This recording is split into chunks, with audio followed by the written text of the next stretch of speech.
The Jared Dillian Show. I'm Jared Dillian. This is the Jared Dillian Show. If you want to call to talk about your money, please call 844-305-7800. That's 844-305-7800. This is the Jared Dillian Show.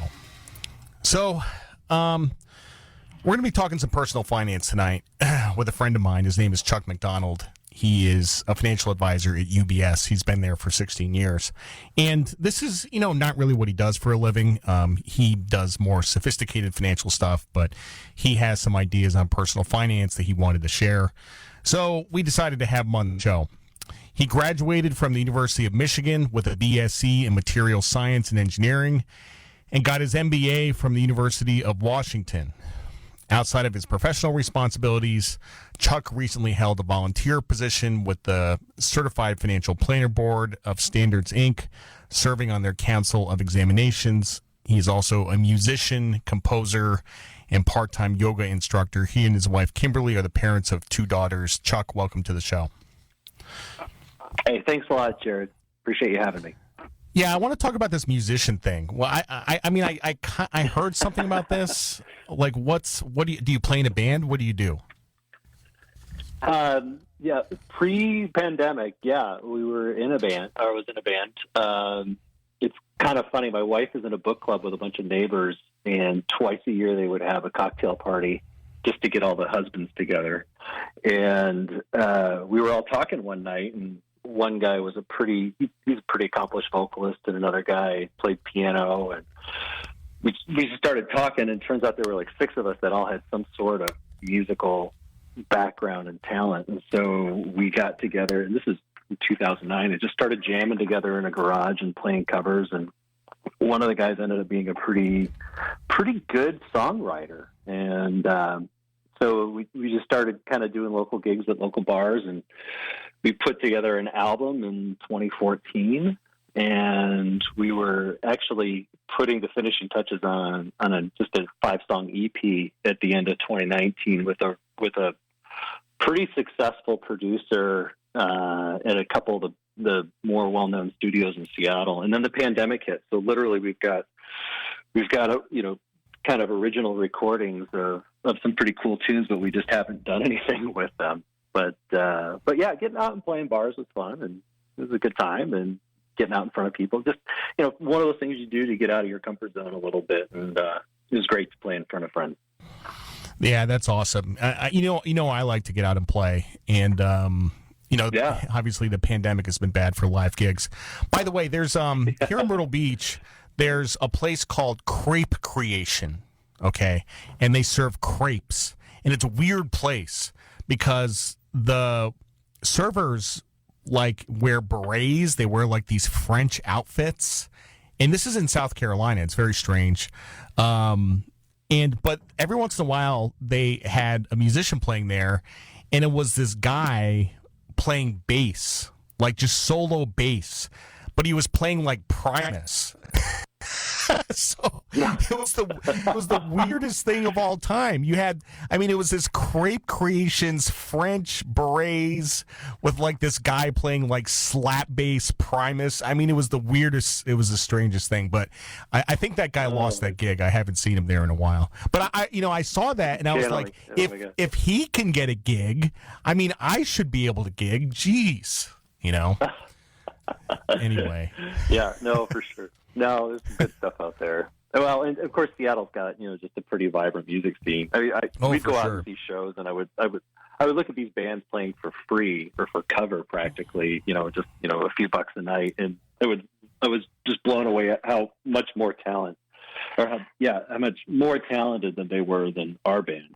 So it was, and hopefully it will return to being a great scene here for sure. Cool. Well, let's dig into some of the stuff you want to talk about. And this is titled, Things About Money I Wish They Would Teach in High School, which I think is a pretty good topic. So first of all, the time value of money. Tell us what is important about the time value of money. Sure. Well, and I think if you kind of stepping back a little bit, stuff. None of this stuff is really taught in high school on any sort of regular basis. I think there's less than half of the states of the country have any sort of mandated financial literacy requirement for high school. But it's really practical stuff. And I kind of have this list of things that I run into because even my, wealthy client, my super wealthy clients, my somewhat wealthy clients, a lot of them, kind of miss out on some of these concepts. And the ones that are quote unquote really good with money have some sort of a background about this stuff.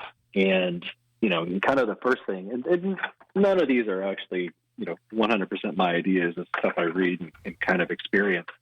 But, the idea that the time value of money, $1 today is worth more than $1 in the future.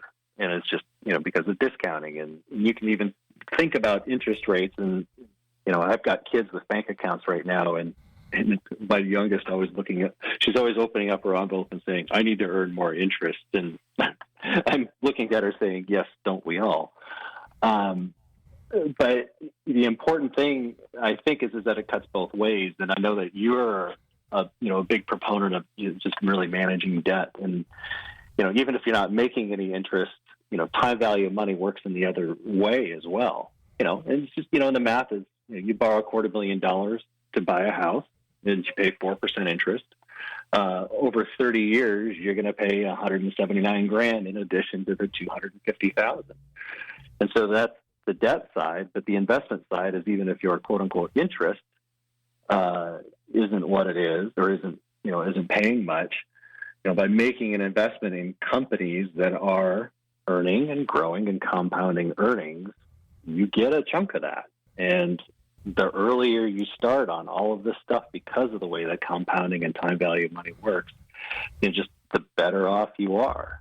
And, and you've seen the numbers, and there's all sorts of resources and examples out there about how that works. But starting early and getting a head start on that saving and taking advantage of that compounding that occurs over time is just, it's a really, really big deal. I mean, I remember my mother we had a family friend, and I remember he literally had an HP 12C and was talking about, if you invest $100 a month for this many years, this is what you end up with after that amount of time. And I remember kind of learning those exercises on an HP 12C.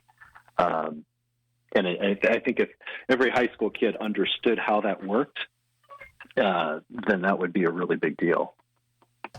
Yeah. I mean, I remember when I was a kid, when I was about 10 years old, interest rates were about 8%. So, you didn't have to invest in the stock market. You were getting 8% in a bank account. And those returns were certain. Right. And, when you invest in stocks, they return 8% on average with a lot of fluctuations.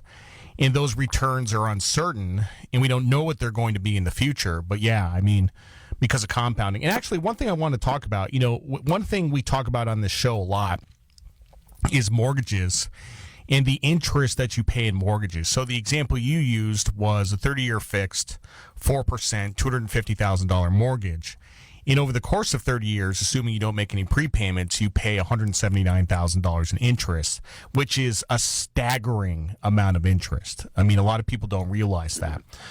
So, one of the things I talk about in the show is, you want to avoid paying interest as much as possible in your financial life, whether it's credit card interest or car loan interest or mortgage interest. And a lot of people, they talk about mortgages. They say, well, this is good debt, and it's okay if I pay mortgage interest. And I'm like, and no, you should actually, you should try to pay that down as quickly as possible and hopefully have it paid off in 10 years and save $80,000. What are your thoughts on that? Yeah, let's see. I kind of have to be a little bit careful because my firm does have mortgages, do offer mortgages. So I can't really give any specific advice about that one way or another. I always think about, because I will say that I get a lot of clients, and we get the, should I pay it off or should I keep the loan question? And there's really kind of, I think it cuts two ways. One is if you look at math in general, not just in general, you would get a better return in an investment than you typically would in a mortgage over long periods of time. And what I will often tell clients is say, that's the way that it should work. There's obviously no guarantees. And there's going to be periods of time where, especially if the market takes a drawdown, you're going to say, well, wait a minute, I was supposed to earn this, and instead I lost that, and I still paid that in interest. And so over short periods of time, you might end up kicking yourself in the foot for keeping a mortgage. And that's where, especially with regards to my practice, one of the things that we really talk about with clients is just, how does it make you feel?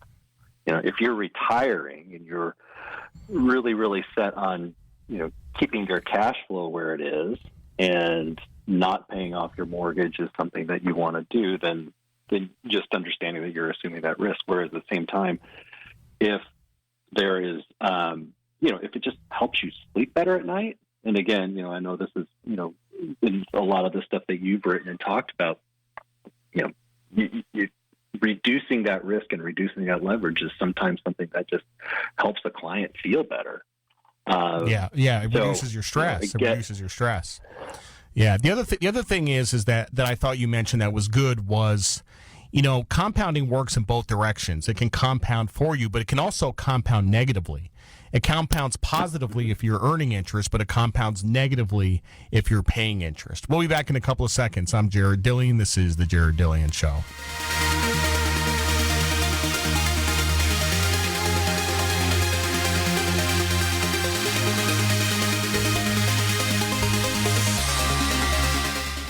The Jared Dillian Show.